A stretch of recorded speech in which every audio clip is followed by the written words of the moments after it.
Bonjour et bienvenue à l'école de foresterie de Duchesnay. Aujourd'hui, on est ici pour vous présenter le double DEP en aménagement des ressources fauniques et forestières. Je me présente, moi c'est Jérémy. Moi c'est Sam.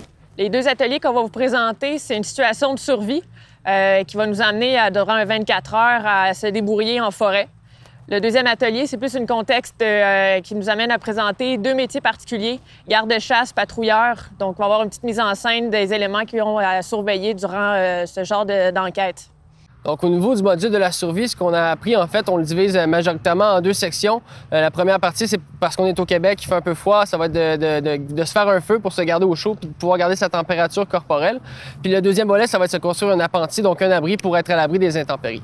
Au niveau du premier volet du feu, je vais laisser ma collègue Sam vous en parler. Pour ce qui est du feu, c'est important de ramasser assez de matériel pour être autonome pendant 24 heures durant notre sortie, que ce soit du petit bois, que ce soit de l'écorce, que ce soit des plus grosses bûches. On va être ensuite amené à devoir l'allumer par nous-mêmes, que ce soit avec une pierre de magnésium, des allumettes, un briquet de façon plus facile. Par la suite, c'est de le garder petit. On ne fait pas des appentis assez gros pour qu'on puisse chauffer énormément, mais c'est de le garder assez concentré pour que ça nous réchauffe sans prendre notre appenti en feu. Donc, au niveau des appentis, c'est sûrement une des techniques les plus utilisées au Québec, si vous pensez aux scouts ou par l'armée, par exemple, pour se construire un abri de fortune en forêt. On a un climat qui peut être parfois un peu difficile.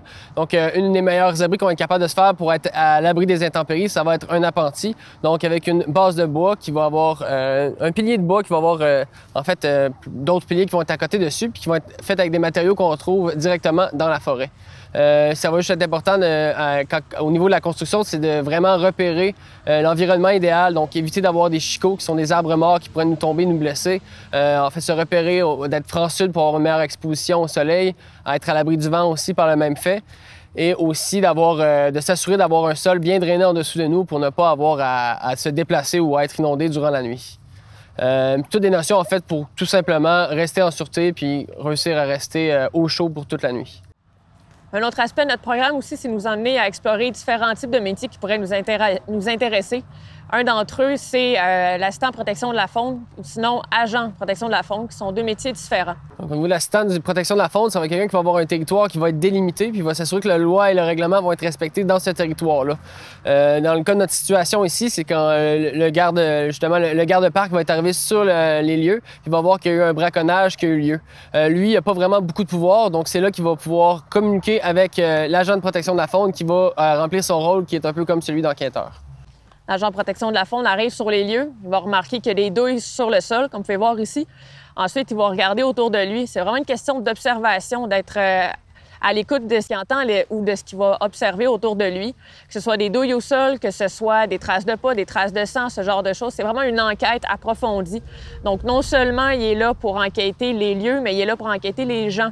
Donc, il pose des questions, il s'en va voir qu'est-ce qui pourrait amener à résoudre la situation.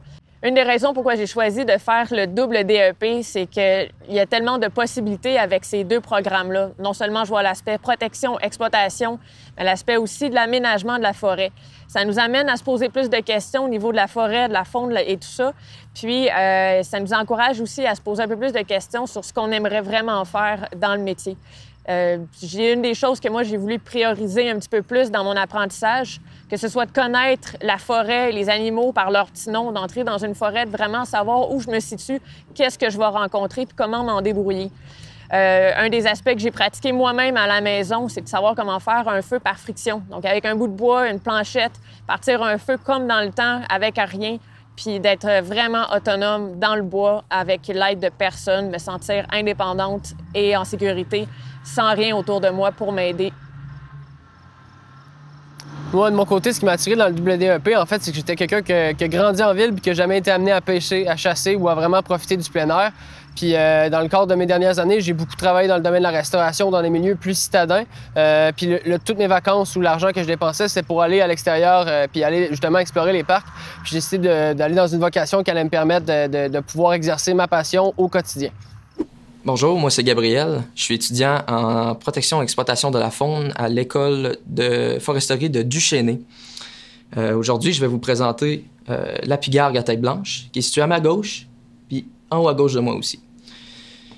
C'est un oiseau de proie carnivore, donc il va manger du poisson, des petits mulots, Il peut manger aussi des grosses bêtes comme le renard. Ça peut même atteindre les chiens aussi. La façon dont il va chasser, c'est avec ces serres ici, que vous voyez juste en bas. C'est des gros cerfs d'à peu près cette grandeur-là.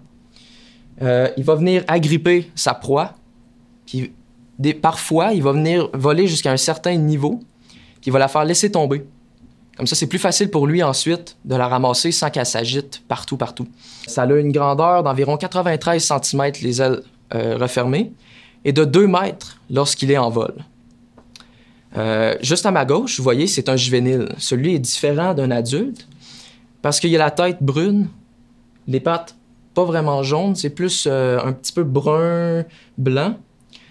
Tandis que l'adulte, celui-là va avoir une tête vraiment blanche, très prononcée, avec un bec jaune, puis des pattes vraiment jaunes. Ça fait des nids incroyables. Ça fait des nids d'une grandeur qui peut atteindre les 2 mètres de hauteur, 2 mètres de largeur, peut peser jusqu'à 1 tonne. C'est des nids qui vont rester 70 ans dans le même endroit, qui peut passer de génération en génération. On est chanceux au Québec. On en a vraiment quand même une très bonne quantité. Très difficile à voir en ville, mais lorsqu'on se rapproche plus des grandes forêts, il y a vraiment des très bonnes chances d'en voir une petite famille. La raison pourquoi je me suis inscrit à Duchesnay, à l'école de foresterie, c'est pas par passion, mais tout simplement parce que j'ai un énorme intérêt pour tout ce qui est faune, la forêt, les animaux, les poissons. C'est très intéressant. On voit toutes sortes de choses, comme autant de la pigargue qu'on va parler, autant que du brochet.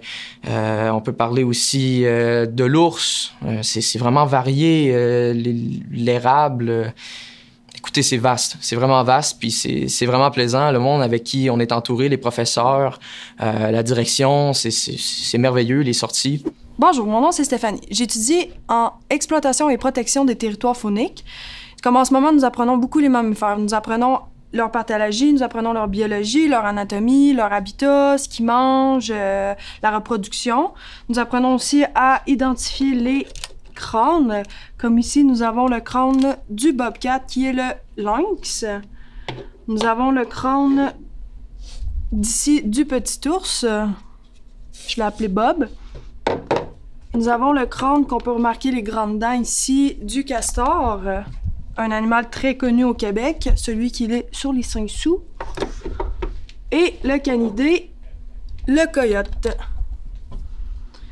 Moi, j'ai choisi la protection car j'adore les animaux. Mon but est de pouvoir protéger les loups car je suis contre l'abattage de loups. Puis je veux aller là dans la vie, aller protéger les loups.